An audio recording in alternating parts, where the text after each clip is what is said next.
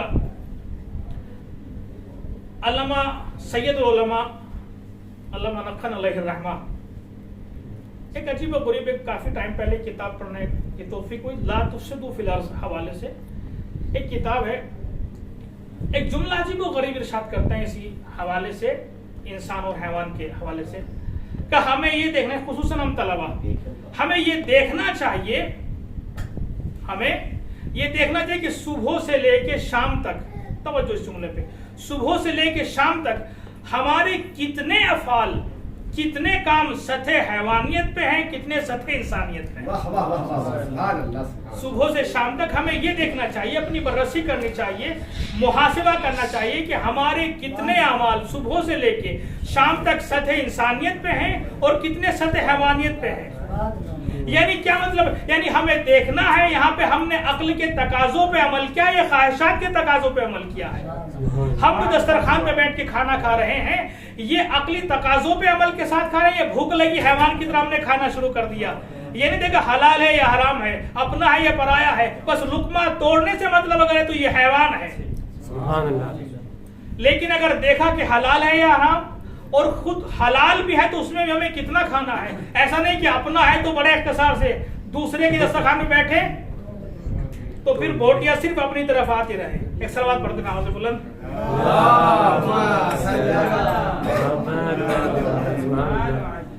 اور یہ ایک جملہ ہے، لیکن ایک جملہ پوری زندگی کو اپنے دامن میں سمیٹے ہوا ہے. ایک جملہ ہے کہ صبح سے شام تک کتنے کام سطح حیوانیت پہ ہیں، کتنے سطح انسانیت پہ ہیں. پھر اب یہ جملہ ملاک ہے، بس جتنے کام صبح سے لے کے شام تک ہم نے سطح انسانیت پہ انجام دیے ہیں، اتنے ہی % ہم انسان ہیں. نہیں % انسان ہے، اس سے زیادہ نہیں. اس لیے کہ ایک بڑا جملہ یہاں پہ شیخ مطالعے کا میں آپ کے سامنے عرض کرتا تو ایک بہترین علم نقطہ ہے. دیکھیے ہم سوچتے انسان پیدا ہوتا ہے، ساری خطا یہی تصور ہے. انسان پیدا نہیں ہوتا ہے، انسان پیدا ہونے کے بعد انسان بنتا ہے. یہ پیدائشی انسان یہ دوسرا تصور ہے، یہ بھی تصور، لیکن یہ انسانی تصور اور اسلامی تصور نہیں ہے. انسان پیدا نہیں ہوتا ہے، یہ یوں کہوں اپنے طلبہ کی اصطلاح میں کہ یہ انسان ہوتا ہے لیکن بالقوہ، بالفعل نہیں ہوتا. یہ بالقوت انسان پیدا ہوتا ہے، بالفعل انسان نہیں ہوتا ہے. دھیرے دھیرے اس ارتقاء کو طے کرتا ہے، اس منزل کو طے کرتا ہے انسان. ایک سوال پڑھتے ہیں باوجود بلند.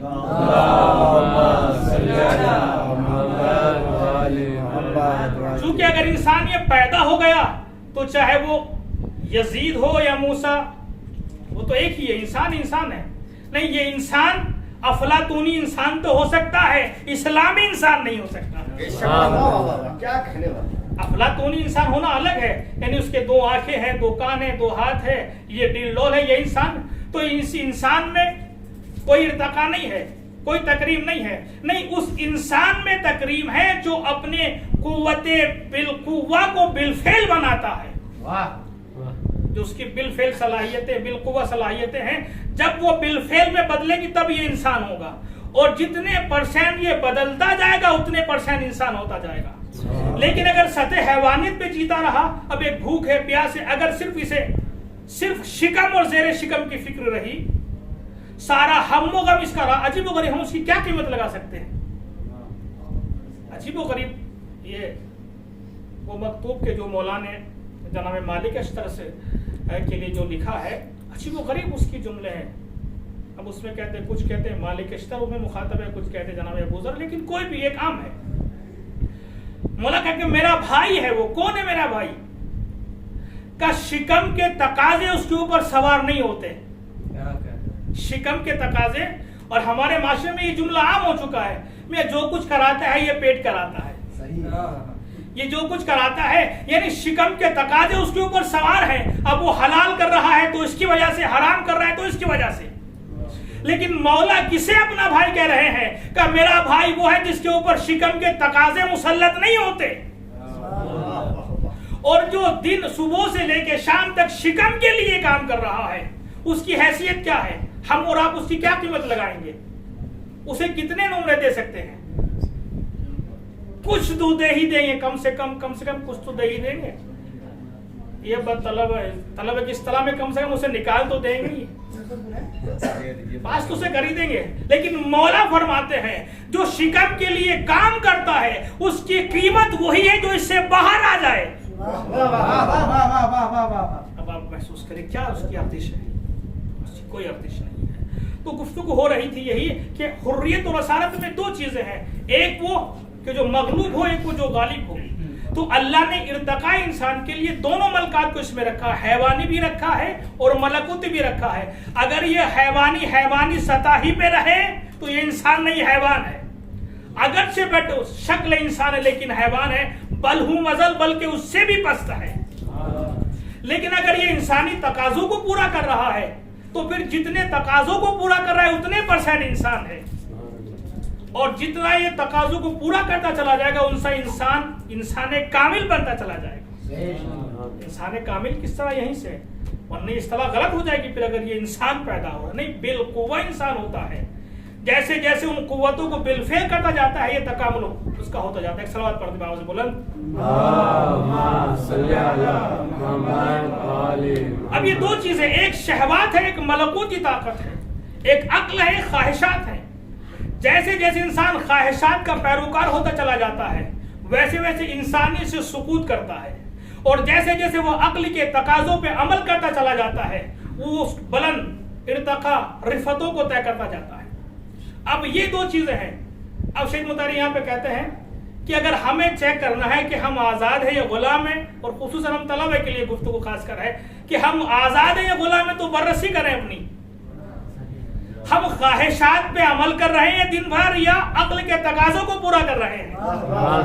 صبح کا سہانا وقت ہے، نیند آ رہی ہے، سردی کا موسم ہے، ادھر سے اذان ہوئی، ادھر سے اذان ہو رہی ہے، شریعت کا تقاضا ہے کہ اٹھا جائے، طبیعت حیوانی کا تقاضا ہے کہ ابھی تھوڑی دیر میں پڑھ لینا، ابھی آرام کا وقت ہے، میٹھی نیند آ رہی ہے.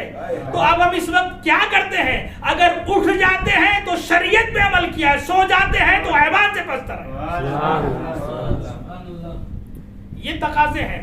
اب جیسے جیسے ان تقاضوں کو، کھانے کی بات ہے، پینے کی بات ہے، جو حیوانات میں چیزیں وہ سب اگر یہ طے کرتا جا رہا ہے تو پھر یہ حیوانی سطح پر ہے. اب اس میں جون سی چیز غالب آ جائے، اگر خواہشات غالب آ رہی ہیں، اگر شہوت رانی غالب آ رہی ہے، اگر لالچ غالب آ رہا ہے تو یہ پست ہے. ایک صلوات پڑھتے ہیں.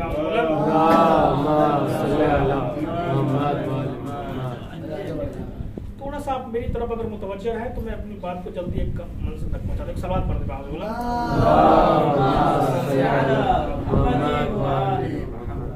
سمیٹنا مشکل ہوگا، ایک اور صلوات پڑھتے ہیں.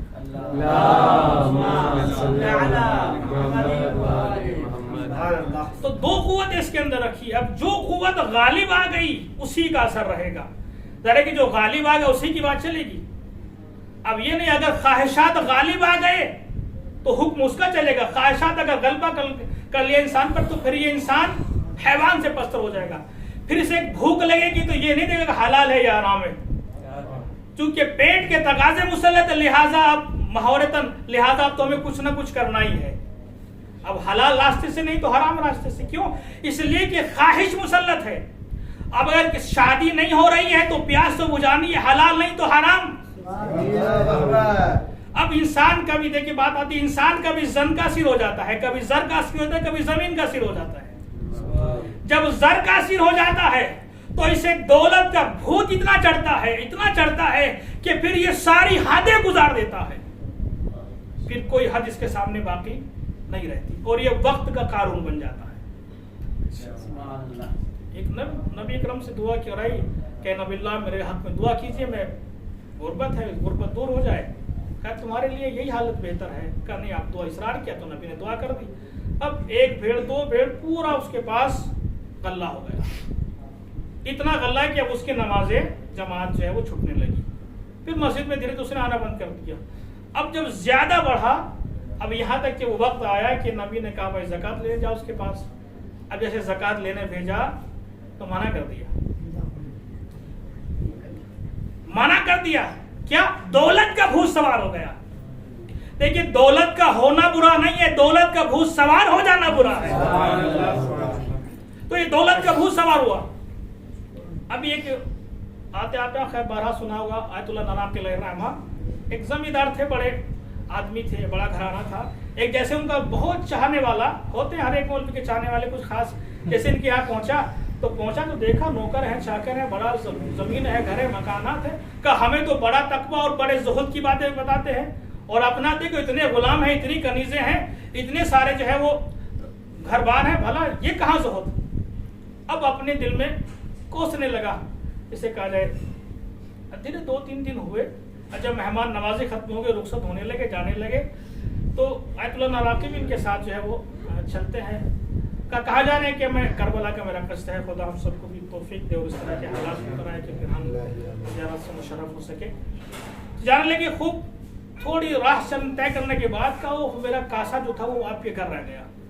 کہا کوئی بات نہیں، ہم آگے سے آپ کو دوسرا لے دیں گے. کہا نہیں وہ تو بس میرا دل میں اسی میں اٹکا ہوا ہے، وہ تو عجیب و غریب ہے. کہا اس کے بغیر تو مجھے نیند ہی نہیں آتی. اتنا اصرار کیا کہ واپس آنا پڑا. پھر جب واپس آئے تو وہی ایک جملہ کہا، چونکہ عالم دار چہروں پہ لکھا ہوا پڑھ لیتا ہے. ایک جملہ کہا کہ دولت کا ہونا برا نہیں ہے، میرے پاس اتنا سب کچھ تھا لیکن میں پیدل تمہارے ساتھ زیارت کے لیے چل پڑا. پیدل سب کچھ چھوڑ کے تمہارے ساتھ پیدل چل پڑا، لیکن تمہارے پاس مال دنیا میں صرف ایک کاسا ہے. تم سے کاسا نہیں چھوٹ رہا ہے، میں نے سب کچھ چھوڑ دیا ہے. تو ضروری نہیں کہ حب دنیا یہ اس مرض کا بیمار وہ ہو کہ جو مالدار ہے، نہیں جو فقیر ہے وہ بھی حب دنیا کا اسیر ہو سکتا ہے.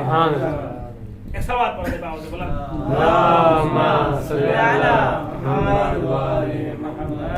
تو حب دنیا یعنی پورا خلاصہ اگر ہماری گفتگو کا ہوا یہ کہ جو بھی خواہشات پہ عمل کرتا جائے گا وہ انسانیت کی منزل سے گرتا چلا جائے گا. ہوا کہتے ہیں سقطہ، یعنی ہوا علی الارض یعنی سقط علی الارض، تو زمین پہ گر جائے، سقوط کر جائے وہ. لیکن جو عقل کے تقاضوں کو پہ عمل کرتا ہے وہ کامل سے کامل تر ہوتا جاتا ہے، وہ بافضیلت ہوتا چلا جاتا ہے. ایک صلوات پڑھتے ہیں آواز بلند. وہ ارتقاء کے منازل کو طے کرتا چلا جاتا ہے. اب جس نے بھی خواہشات پہ عمل کیا، چاہے کل عمل کیا ہو یا آج عمل کیا ہو، کل والے بھی رسوا ہوئے تھے، آج والے بھی رسوا ہوں گے، یہ عام قانون ہے. اور جس نے کل خواہشات کی عمل نہ کیا، نافرمانی کی، اس نفس کی خواہشات کو روندا، وہ کل بھی عزت دار تھے، آج بھی عزت دار ہے. کل اگر جناب یوسف علیہ السلام نے خواہشات پہ عمل کر کے زندان کو ترجیح دی تھی تو انہیں عزیز مصر بنا دیا گیا. تو ہمارے اس ماضی قریب میں بھی بہت سی مثالیں ایسی گزری ہیں. آپ نے میر داماد کا واقعہ سنا، سب کے سامنے ہوگا کہ بہت تیز بارش ہوئی. بارش کے عالم میں جب بادشاہ کی بیٹی کو گھر جانا نصیب نہ ہوا، سب اس سے پچھڑ گئے، اور وہ نجف اشرف کو اس مدرسے میں آئے، حجرات جو ہے قریب ہی تھا دروازے کے، اس نے دق الباب کیا، سردی سے کب کپا رہی تھی. انہوں نے دروازہ کھولا، دروازے کھولنے کے بعد جب دیکھا کہ ایک حور پری لیکن کانپ رہی ہے، خود اندر گئے، لیکن اب سردی اتنی خطرناک تھی کہ خود بھی باہر نہیں رہ سکتے تھے، تو لہٰذا بستر اس کو دیا، لحاف اس کو دیا، اور خود جو ہے وہ انگیٹھی جو جل رہی تھی وہ اپنے پاس رکھی. اب شیطان ابھارتا رہا نفس کو کہ اس سے اچھا چانس تجھے نہیں ملے گا. اب یہ میرے استاد کا جملہ ہے کہ جو شخص ایسے ماحول کو چانس کہتے ہیں وہ دین سے بہت دور کھڑے ہیں، وہ دین سے بہت دور ہیں. وہ کہہ رہا کہ ایسا پھر نہیں ملے گا، لیکن ادھر سے فوراً جیسے یہ وسوسہ آیا، ایک انگلی آگ میں ڈال دی، پھر وسوسہ آیا، پھر دوسری انگلی آگ میں ڈال دی. یعنی یہ مشق کی جا رہی کہ نفس کو کنٹرول کیسے کیا جائے. جب کبھی گناہ پہ یہ نفس اکسائے تو اس دنیاوی آگ کی حرارت اپنے نفس کو دے کے بتانا کہ جب تو یہاں کی آگ کو برداشت نہیں کر سکتا تو وہاں کی آگ کیسے برداشت کرے گا. تو ہوا یہ جب خیر شدہ خبر پہنچی, تلاش ہوئی تو اس تک بات پہنچی. اس سے پہلے کہ یہاں کوئی آئے خود ہی دربار تک پہنچانے کے لیے گئے. جیسے گئے تو بیٹی نے باپ کا حال پوچھا کہ بابا بہت اچھے سے رکھا ہے, خوب جاننے لگے, بہت شکریہ ادا کیا بادشاہ. لیکن جاتے جاتے اس کی بچی نے کہا, لڑکی نے کہا کہ بابا یہ پوچھے کہ ان کے ہاتھوں میں کیا. ان کا ہاتھ دیکھے, جب ہاتھ دیکھے تو 10 کی 10 انگلیاں جلی ہوئی ہیں. پوچھا کہ وجہ کیا ہے, کہ یہ ایک راز ہے جسے میں بتا نہیں سکتا. ایک راز ہے جسے میں بتا نہیں سکتا. دیکھیے آج کا زمانہ وہ زمانہ بہت فرق کرتا ہے. اور پتہ نہیں جملہ پھر میں کہے تو خیر سب اس جملے میں نہیں آتے. یہ جو غلامی ہوتی ہے یہ کبھی شہرت کی ہوتی ہے, کبھی عورت کی ہوتی ہے, کبھی دولت کی ہو جاتی ہے. اور یہ جس کی بھی ہو جائے یہ بہت بری ہے. اور بہت سو کو شہرت کی وبا آج اس زمانے میں ایسی لگی ہے کہ نیکی بعد میں ہوتی ہے, واٹس ایپ پہ پہلے آ جاتی ہے, فیس بک پہ پہلے آ جاتی ہے. تو یہ شہرت یعنی ہم کچھ ہیں, ہم کچھ ہیں. یہ اپنے آپ کو تظاہر کرنا نہیں, پہلے اپنے آپ کو اگر بلڈ کر لیا ہے, بنا لیا ہے, کمال تک پہنچا لیا ہے تو تمہیں ضرورت نہیں ہے اپنی مجلس کا پوسٹر خود شائع کرو. اپنے آپ کو بنا کے جب معاشرے میں جاؤ گے تو خمینی کی طرح ابھرو گے, شیخ زقزقی کی طرح ابھرو گے. کیوں؟ اس لیے کہ پہلے بنایا ہے پھر معاشرے میں گئے. تو پہنچے کہ ہاتھ چوم لیا, کہا نہیں یہ راز ہے, کہا نہیں اب یہ حکم بادشاہ ہے, بتانا تو پڑے گا. ایک راگ کو سے گئے راز میں رکھ کے بتایا. کہا مسئلہ پورا یہ تھا, کچھ داستان دہرائی. شیطان ابھارتا تھا لیکن میں آخرت کی آگ کو یاد کر کے اس آگ سے نفس کو سجدے دے تو مان جاتا تھا. ایسے میں نے کنٹرول کیا ہے. بس یہ حقیقت کا سننا تھا. بادشاہ نے کہا کہ میری بیٹی کے لیے اس سے اچھا ہیرا نصیب ہی نہیں ہو سکتا ہے. یہ دیکھیں انعام ہے اپنی خواہشات کو کنٹرول میں رکھنے کا. اگر انسان اپنے آپ کو حرام سے روکتا ہے تو اللہ اسے حلال سے اتنا دیتا ہے کہ وہ حرام سے بے نیاز ہو جاتا ہے. وہ حرام سے, اور یہ خوشبو ایسی ہے کہ تادیر رہتی ہے. خواجہ مشکی کا آپ نے واقعہ بارہا سنا ہوگا. جب ایک حسینہ عورت نے تاربان اپنے حسن کے بنے کہ میں اس کو قید کر لوں, لیکن ہوا کیا, جیسے وہ سامان لے کے اس کے گھر میں پہنچا, اس نے دروازہ بند کیا اور زلیخا کے سارے حربے اپنائے اور کہا کہ اب کوئی راستہ نہیں ہے, اگر تم نہیں مانتے تو میں ابھی آواز بلند کرتی ہوں, غلام آئیں گے اور تمہیں الزام لگاؤں گے اور سارا کام جو ہے زندگی بھر تم داغدار ہو جاؤ. بہت گھبرایا, لیکن ظاہر ہے کہ اگر کوئی اللہ سے مدد مانگے تو پھر محل کے ساتھ دروازے بھی کھل جاتے ہیں. صرف انسان ارادہ کرے گناہ سے بچنے کا. اس نے ارادہ کا پروردگار میں آلودہ نہیں ہونا چاہتا, مجھے کوئی راستہ بتا, تو فوراً ذہن میں ایک آئیڈیا آیا. یہ گیا دشوئی اور جانے کے بعد غلاظت کو اپنے لباس پہ ملا. اب جیسے ہی اس حالت میں اس نے آتا ہوا دیکھا تو تھو کر کے دروازہ کھول دیا, باہر چلے گئے. اب جیسے ہی یہ نہایا, نہا کے پھر ظاہری غلاظت ختم ہو گئی نادوں کے, لیکن اب جیسے یہ نہایا, نہانے کے بعد سے اس کے بدن میں خوشبو آنے لگی. سبحان اللہ. مشک و عنبر کی اس کے اندر مشک کی خوشبو آنے لگی. تو ظاہر ہے کہ جو اپنے آپ کو گناہوں کی آلودگی سے بچا لیتا ہے اللہ اسے یہاں بھی خوشبو عطا کرتا ہے, وہاں بھی انعام عطا کرتا ہے. اور جو اپنے نفس کو یہاں آلودہ کرتا ہے وہ یہاں بھی ضروری رسوا ہوتا ہے اور وہاں بھی ذلیل ہوتا ہے. یہ گناہوں کی ذلت بڑی عجیب و غریب ہے. اپنے وہ واقعہ میں صرف اشارہ کر رہا ہوں جو زاہد و عابد تھا, لیکن جیسے ہی حسینہ عورت آئی تو کنٹرول نہیں کر سکا. آخر جب تختہ دار میں گیا تو کیا تھا, یہ ذلت کی رسوائی تھی. یہ کلیہ قاعدہ ہے, مولا کائنات ہے, حرم ہے, خانہ کعبہ ہے, ایک جوان ایک عورت کو گھور کے دیکھ رہا ہے. اب ظاہر ہے کہ مولا علی نے یہ منظر دیکھا. اب ذرا ایسا منظر ہو کہ اس پہ تنبیہ کی جائے, آگے بڑھ کے اس کے تماچا لگا دیا. حرم الہی میں تماچا لگا, فیصلہ پہنچا خلیفہ دوم تک, پورا ماجرا ہوا. کہا آپ نے حرم الہی میں تماچا لگایا, پہلی بات تو کس نے لگا, کہ علی نے لگایا. کہا علی نے لگایا, پوچھا معاملہ کیا ہے. جب پورا معاملہ پوچھا تو کہا علی کی آنکھ عین اللہ, علی کا ہاتھ ید اللہ. یعنی ہم انہیں حق ہے حرم الہی میں سزا دے. اور یہ واقعہ ہے جس کو آیت اللہ امینی نے سند کے طور پر جب انہوں نے عرض کیا کہ آپ علی کو عین اللہ کہتے ہیں, یت اللہ کہتے ہیں, کہا ہم نہیں کہتے, تمہارے اپنے کہتے ہیں. کہا خلیفہ کی زبان یہ سند ہے. ارے تو ایک مناظرہ جملہ, یہ جو فضائل جملہ ہوتا ہے عوام کے لیے, یہاں کے لیے نہیں. کہا ہوتے ہیں, کہا پھر سزا کیوں دی؟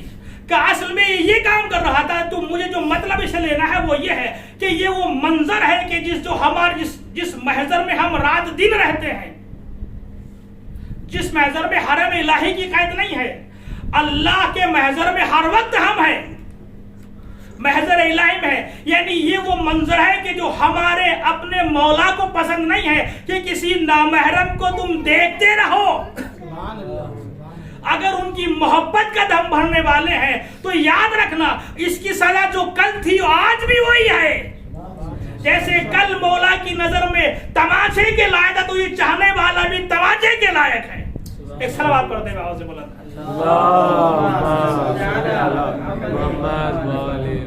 دیکھیے گفتگو کا وقت تمام ہو گیا, بہت ساری باتیں عرض کرنی تھی لیکن نہیں ہو سکی. تو یہ خصوصاً آیت اللہ خمینی علیہ الرحمہ کے حوالے سے ابھی کتاب پڑھی جہاد اکبر, وہ یقیناً طلباء نے پڑھی ہوگی اور جس نے نہیں پڑھی وہ پڑھے اس کو, خصوصاً طلباء سے مخاطب ہے اس میں. یہاں وہ اس میں عرض کرتے ہیں کتاب میں کہ ہم نے دیکھا کہ جو بڑی بڑی مملکتیں لڑ رہی ہیں آج, لڑائی تو ان کی صحیح نہیں ہے, لیکن اگر ان سے پوچھا جائے تو کچھ نہ کچھ کہنے کے لیے ان کے پاس ہے. افغانستان پہ حملہ کیوں کر رہے ہیں, عراق پہ حملہ کیوں کر رہے ہیں, یمن پہ حملہ کیوں کر رہے ہیں, کیوں؟ اس لیے کہ ہمیں ان کے مال کی ضرورت ہے, ان کی حکومت کی ضرورت ہے, ان کے اقتدار ہم لینا چاہتے ہیں, تو کچھ نہ کچھ ان کے پاس ہے. لیکن اگر پوچھا جائے ان مولیان حضرات سے کہ تم آپس میں کیوں لڑ رہے ہو, تم آپس میں, وہاں ملک کے لیے لڑ رہے ہیں, تم آپس میں کیوں لڑ رہے ہو, تمہارے پاس اس سے آگے جملہ لکھتے ہیں کہ میں نے کسی رسالے میں, وہ کہتے ہیں آیت اللہ خمینی کہ میں نے کسی رسالے میں پڑھا کہ جتنا قم اور نجف کے طلباء کو شہریہ تقسیم کیا جاتا ہے اس سے زیادہ وہ اپنے پادری کو بھیجتے ہیں, ایک پادری کو اس سے زیادہ بھیجتے ہیں. تو ظاہر ان کا کہنا پھر نتیجہ نکالے کہ جب تمہارے پاس دنیا اتنی بھی نہیں ہے تو ظاہر تمہارے جھگڑے بھی یہ نہیں ہونے چاہیے, تم کس لیے لڑ رہے ہو, اور اگر پھر بھی لڑ رہے ہیں تو یاد رکھو تم دنیا کے اسیر ہو, اور جو دنیا کا اسیر ہوتا ہے اس سے صنف سے کوئی مطلب نہیں ہے. اگر وہ صنف روحانیت میں آتا ہے, کچھ اصطلاحیں بھی یاد کر لے تو پھر وہ کسی کام کا نہیں ہے. پھر اسے اپنے نفس کی اصلاح کرنا چاہیے. اگر انسان اپنے نفس کی اصلاح نہیں کرتا ہے تو اگر 10-20 سال بھی یہ حوزہ علمیہ قم و نجف میں چلا جائے تو معاشرے کے لیے مضر ہوگا, مفید ثابت نہیں ہو سکتا ہے. تو ایک بڑا مرحلہ ہمارے لیے یہ ہے کہ ہم آزادی معنوی پیدا کریں. اگر یہ آزادی معنوی کیسے پیدا ہو سکتی ہے, یعنی اپنے نفس پہ کنٹرول کر لیں, جسے ہم دین کی اصطلاح میں متقی اور تقوی کہتے ہیں. اگر ہم نے اپنے اندر یہ پیدا کیا ہے اور ہر وقت اپنے آپ کو الہی محضر میں قرار دیا ہے تو پھر ایسا نہیں کہ دنیا ہمارا ساتھ چھوڑ دے گی, قیامت برپا ہو جائے گی, نہیں, ایسا نہیں ہے. خیر میں بخل نہ کرتے ہوئے 2-4 شاید اس کے بعد بھی کہیں مجلس نہیں ہے, میں یہ 2-4 جملے آپ کے سامنے پڑھ کے گفتگو کو تمام کروں. ظاہر ہے کہ نبی اکرم جب جا رہے تھے ایک جہاد سے واپس آئے, کہ یہ جہاد اصغر سے واپس آ رہے تمہارے لیے یہ بھی جہاد اکبر ہے. وہ جہاد اکبر کیا ہے, یہی خواہشات اور نفس سے لڑنا ہے. بس یہ حدیث تتمے کے کلام پر یہ حدیث اور گفتگو تمام. پروردگار عالم نے ارشاد فرمایا 5 امام سے حدیث قدسی, 5 قسمیں کھانے کے بعد, میں حدیث کے لفظ چھوڑ رہا ہوں, 5 قسمیں کھانے کے بعد پروردگار عالم فرماتا ہے کہ جو میرے حکم کو اپنی خواہشات پہ ترجیح دیتا ہے میں اسے بے نیاز بنا دیتا ہوں. ایک چیز. دوسری چیز, میں بے نیاز بنانے کے ساتھ ساتھ اس کے حرکات کو, اس کے ہم و غم کو آخرت کے لیے کرا دے. تو پھر پیٹ کے لیے کام نہیں کرتا, شہرت کے لیے کام نہیں کرتا, آخرت کے لیے کام کرتا ہے. یہ دوسرا انعام. تیسرا انعام اس کا ہے اسے کوئی ضائع نہیں کر سکتا, ہلاک نہیں ہو سکتا. چوتھا انعام اس کا کیا ہے, زمین تو السماوات والارض رزقہ, جس سے ہم طلبہ خاص طور سے کرتے ہیں. اگر کوئی خواہشات پہ کنٹرول کر لے تو اللہ کہتا ہے میں زمین و آسمان کا اس کو رزق کا ضامن بنا دیتا ہوں. کہ جہاں بھی ہو انسان زمین و آسمان کی وسعت میں ہے اور زمین و آسمان اس کے رزق کے ضامن ہے, اور ہر تجارت جو بھی کرتا ہے میں اس کو نفع دیتا ہوں. بس گفتگو میں سمجھا کہ یہ چیز ضروری تھی جو مجھے بیچ میں بیان کرنی تھی, کچھ گفتگو کی وجہ سے میں نہیں بیان کر سکا اس کو. یہ اہم چیز جو خواہشات پہ کنٹرول کرتا ہے اللہ اسے یہ 5 چیزیں دیتا ہے. جس کے پاس یہ 5 چیزیں ہوں وہ کتنا بکمال ہوتا ہے. آئیے اب کربلا جو ہمارے سامنے ہے وہ حریت اور اسارت کی مظہر ہے. کربلا حریت اور اسارت کی مظہر ہے. ایک طرف حر ہے, ایک طرف اسیر ہے. اللہ اکبر. آپ نے دیکھا اس سے پہلے عرض کی تھی حدیث کہ حر ہوتا ہے تمام حالات میں. کربلا جہاں مظہر اسارت ہے وہاں مظہر حریت بھی ہے. جتنے حریت کے نمونے ہو سکتے تھے وہ سب امام حسین علیہ السلام کے پاس ہے. جتنے اسارت کے نمونے ہو سکتے تھے وہ لشکر یزید ہے. وہاں چادر چھین رہے ہیں اور گریا کر رہے ہیں. کیوں؟ اب دیکھنے کی نفس کا اثر ہونا ہے. جب پتا ہے یا آل رسول ہے تو پھر چادر. جب پوچھا جاتا ہے تو جواب یہ ہے کہ اگر میں نہیں چھینوں گا تو کوئی اور چھینے گا. نفس کی غلامی اس حد تک بڑھتی ہے کہ ملک رے کو ترجیح دی جاتی ہے فرزند رسول کے خون بہانے پر. لیکن جو اپنے خواہشات پہ کنٹرول کرتا ہے وہ کربلا میں بھی فیصلہ کر لیتا ہے کہ مجھے کدھر جانا ہے. وہ ملک رے کو چھوڑ کر سلطنت کو چھوڑ کر امام کی طرف آ جاتا ہے. تو خیر گفتگو کو یہاں مزید توضیح دینے کا موقع نہیں ہے. کربلا حریت اور اسارت کا مظہر ہے. بہترین نمونے یہاں مل سکتے ہیں. بس گفتگو میں نے تمام کر دی. یہ کربلا ایک ایسی تجلی گاہ ہے جس سے ہمیں بہت کچھ سیکھنا ہے. جب ایام عزا آئے تو ہم خود اپنے آپ کی یہ بررسی کریں کہ ہم میں کتنے اصلاحی پہلو کو ہم نے کربلا سے لیا ہے. جتنے لیا ہے اس پہ عمل اور مزید کربلا سے اصلاحی پہلو لے تاکہ ہماری زندگی کامیاب ہو جائے.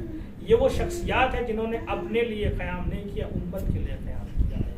یہ وہ شخصیات ہیں جنہوں نے جو قربانی دی ہے وہ اس لیے دی ہے کہ امت کو اسارت سے نکالا جائے. انہوں نے اس لیے قربانی ہاتھوں میں ہتھکڑیاں اور بیڑیاں جو پہنی ہے یہ تو حر ہے, انہوں نے اس لیے پہنی ہے تاکہ امت کو اس زنجال سے نکالا جائے.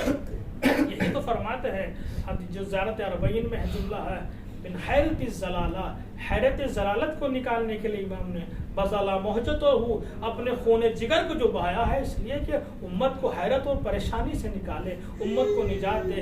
انہوں نے علی اکبر کا سینہ پیش کیا تاکہ دین بچ جائے, عباس کے بازو پیش کیے تاکہ دین بچ جائے, یہاں تک کہ اپنے جوانوں کی قربانیاں پیش کی تاکہ دین بچ جائے. جب یہاں تک بات آئی حتیٰ کہ وہ بچہ جو میدان میں چل کے بھی نہیں آ سکتا تھا امام اسے اپنے ہاتھوں پہ لے کے آئے تاکہ دین بچ جائے. اور ایک وہ مرحلہ جو ہر غیرت دار کے لیے بہت سخت ہوتا ہے, یہاں تک کہ ارے بیویوں ناموس کے سر کی چادر بھی دے دی لیکن دین تجھے عریاں نہیں ہونے دیں گے. اللہ اکبر. آپ کی آوازیں بلند ہے.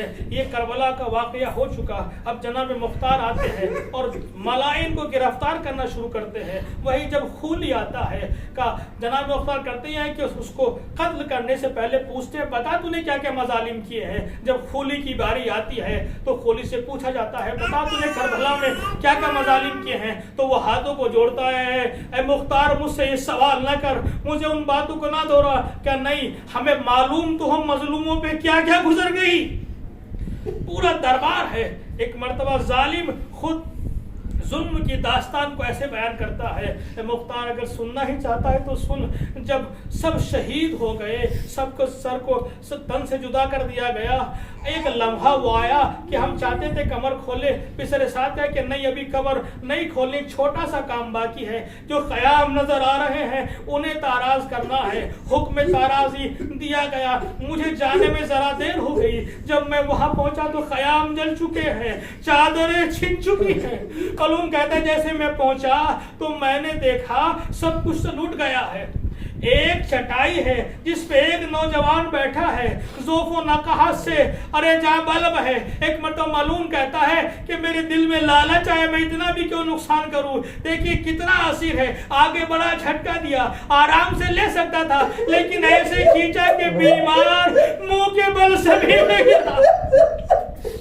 اللہ اکبر. پھر ملعون کہتا ہے کہ میں نے چاروں طرف کو نظر ڈولائی, میں نے دیکھا ارے سب کچھ زیورات چھن چکے ہیں لیکن ایک بچی کے ارے گوشت کانوں میں چھوہل کے گوشوارے پڑے ہیں. ملعون کہتا ہے میں نے سوچا میں اپنا اتنا بھی نقصان کیوں کروں, آگے بڑھا لیکن بچی پیچھے ہٹتی گئی. میں اور آگے بڑھا یہاں تک کہ بچی نے دوڑنا شروع کیا. میں گھوڑے پہ سوار ہوا, ایڑ لگائی, ارے ایک پلک جھپکتے ہی بچی کے پاس میں اتر کے بچی کے گوشوارے اتار سکتا تھا لیکن میں نے سوچا کہیں بچی پھر دوڑنا شروع کر دے. نیزہ اٹھایا, بچی کو نیزے سے اذیت دی. اللہ اکبر. ہائے وہ معصومہ. ارے ہم نے دیکھا ہے شریعت محمدی میں مرنے کے بعد ارے بہت سے دشتے شفقت بھیجتے ہیں. ہائے وہ یتیم بچی جس کا باپ آ گیا لیکن کا ہاتھ بڑھتا ہے, کوئی تماچے لگا رہا ہے, کوئی نیزہ لگا رہا ہے. اللہ اکبر. جناب سکینہ دیورا کے زمین پہ گرتی ہے, ملعون اترتا ہے. اترنے کے بعد کہتا مختار میں ہاتھوں سے گوشوارے کھول سکتا تھا لیکن مجھے تاخیر ہو گئی تھی لہٰذا میں نے گوارا نہ کہ مجھے مزید تاخیر ہو, کھولنے کے بجائے ہاتھوں کو بڑھایا, گوشواروں کو جھٹکا دیا, لو پھٹ گئی, خون بہنے لگا. ارے بچی نے تڑپ کے رکا, چچا جزاک اللہ. یہ آخری جملہ اور مجلس تمام. پھر ملعون کہتا ہے میں پھر پلٹ کے آیا, میں نے دیکھا سب کی ردائیں چھن چکی ہیں. ایک بیوی ہے جس کی ردا چادر چھیلنے والا بھی نہ چھین سکا. میں آگے بڑھا, میں نے چادر کو چھیننا چاہا لیکن میں چادر نہ چھین سکا. پھر طاقت لگائی, پھر چھیننا چاہا لیکن نہ چھین سکا. جب میں نہ چھین سکا, نہ تمام یہ محسوس کی میں نے, تو ملعون کہتا ہے میں نے تازیانہ نکالا جو حیوان پہ استعمال کرتے ہیں, فضاؤں میں لہرایا پوری طاقت کے ساتھ. ارے سر پہ ضرب لگائی, سر زخمی ہوا, خون بہنے لگا, گرفت ڈھیلی ہوئی لیکن عباس کی بہن چادر نہیں چھوڑتی. ارے جیسے ہی زخمی ہوا میں نے چادر کو چھینا, بچنے کی طرح تڑپ کے اس بیوی نے کہا اے بھیا عباس, ارے جب تک تو موجود تھا چادر باقی تھی لیکن تیرے جانے کے بعد سر سے چادر چھن چکی. سیالم الذی پروردگار کے بعد محمد و محمد کا ان رونے والی آواز کو نازل فرما, جو پریشان حال کی پریشانی کو دور فرما, جو مقروض نے قرض کو عطا فرما, جو بے اولاد انہیں اولاد صالح عطا فرما. اور جو واسطہ محمد و محمد کا جہاں جہاں بھی جو بھی بیمار سے شفاء کاملہ و عاجلہ عطا فرما. خصوصاً غازی بھائی نے درخواست کی ہے کہ ان کی والدہ اور ان کی اہلیہ کے لیے بھی آپ شفا یابی کی دعا کریں, اور ہمارے ساتھیوں کی جو مشکلات ہے اقامے کے حوالے سے اور اس کے آسمانی آگے گزشت کے حوالے سے ان کی بھی پروردگار سے مشکل کو حل اور برطرف فرمائے. اور جو واسطہ محمد و محمد کا ہم جب سب جس ہدف کے لیے یہاں پہ آئے ہیں اس ہدف میں کامیاب و کامران کرنا, علوم آل محمد کو بہتر سے بہتر طریقے سے حاصل کرنے, اس پہ عمل کرنے اور اس کو امانت داری کے ساتھ دوسروں تک پہنچانے کی توفیق عطا فرمائے. اور جو واسطہ محمد و محمد کا جنت البقیع میں مزار مقدسہ کی تعمیر کے ساتھ فراہم فرما, علماء مراج کرام کو خصوصی حفظ و امان عطا فرما. اور جو واسطہ محمد و محمد کا یہ ظالم طاقتیں اور ظالمین ممالک پہ مسلط ہیں, اگر لائق ہدایت ہے ہدایت فرمائے, ان کا پیش تو نابود فرما. اور جو واسطہ محمد والے محمد کا غیبت امام میں بھی ہم سب کو اپنے امام کے ظہور کے زمینہ سازوں میں قرار دے. اور جو واسطہ محمد والے محمد کا امام زمانہ کے ظہور میں تعجیل فرما. ربنا تقبل منا انک انت السمیع العلیم.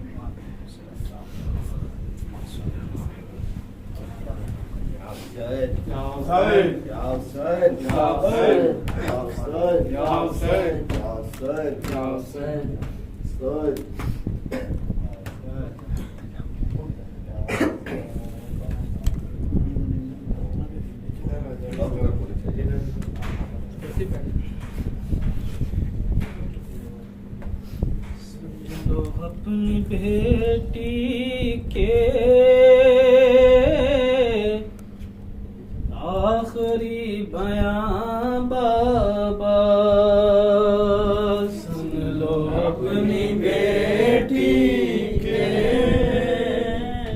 آخری بیاں بابا، سن لو اپنی بیٹی کے آخری بیاں بابا، سن لو اپنی بیٹی کے آخری بیاں بابا، بند ہونے والی ہے اب میری زباں بابا، سن لو اپنی بیٹی کے آخری بیاں بابا، قید کے اندھیروں میں گھٹ رہا ہے دم میرا، قید کے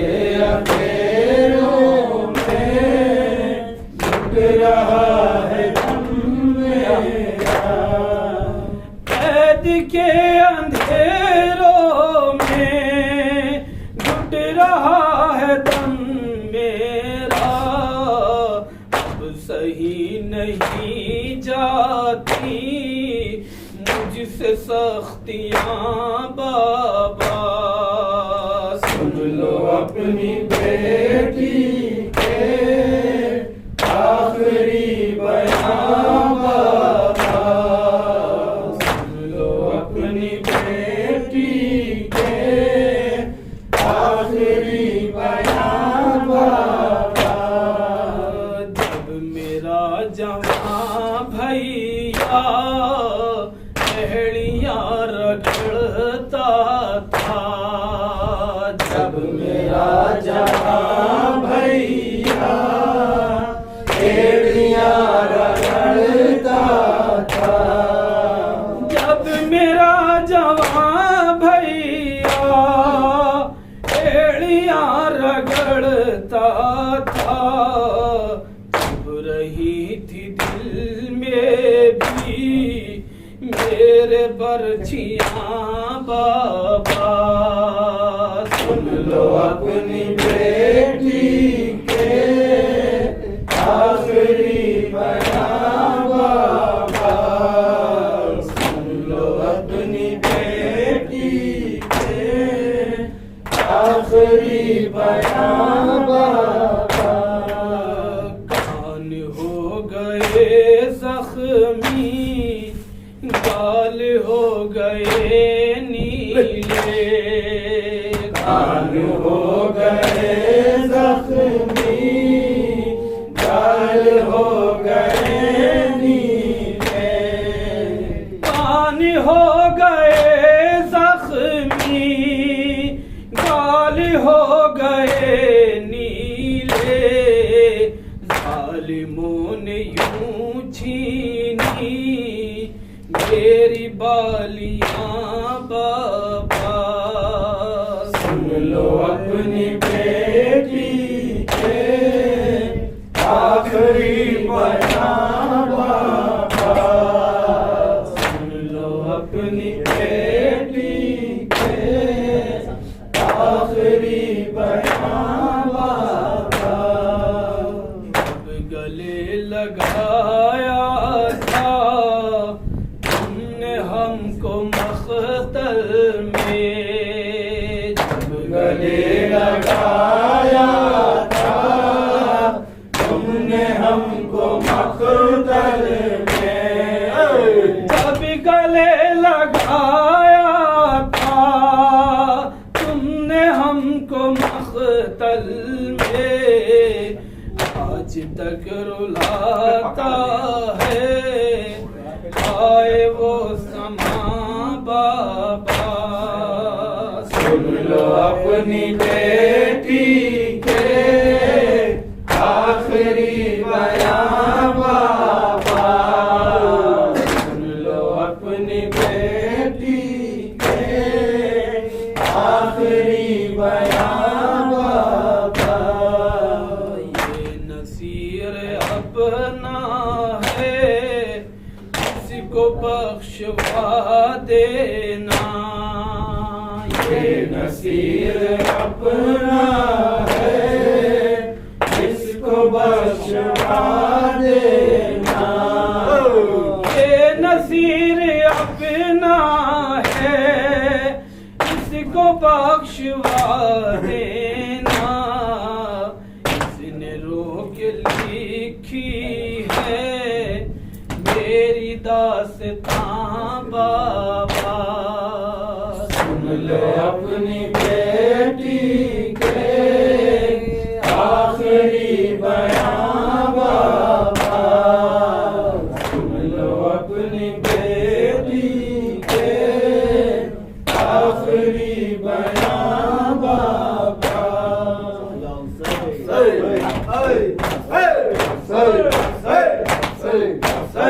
Say